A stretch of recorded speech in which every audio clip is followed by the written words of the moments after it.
Breaking news. Load shedding, পানির সংকটে ভয়াবহ দুর্যোগে আছেন সারসিনা মাদ্রাসার ছাত্ররা। জানা যায় গত 27/5/2024 তারিখে ভয়াবহ বন্যা রোমালের পর থেকেই এই সংকট চলছে। মাঝে মাঝে কারেন্ট পাওয়া গেলেও দেখা নেই পানির সাথে। এতে উজু, গোসল ও নামাজ পড়তে ভোগান্তিতে পড়ছেন মাদ্রাসার ছাত্র এবং শিক্ষকরা। এতে মাথা ব্যথা নেই ওয়াটারম্যান এবং পানি মন্ত্রী।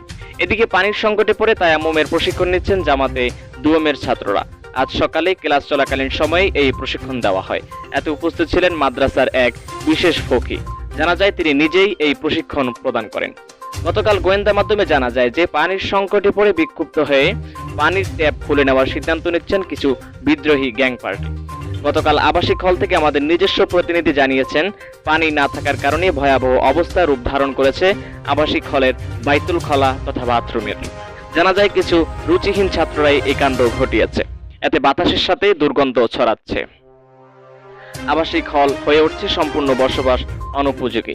গতকাল কয়েকটি সাক্ষাৎকারে ছাত্ররা জানান এই পানির সংকটে অনেক কষ্টে জীবনযাপন করছেন তারা আরো জানান, নামাজের সময় পানি না থাকায় উজু করার জন্য পুকুরে গেলে এসে দেখেন নামাজ প্রায় শেষ।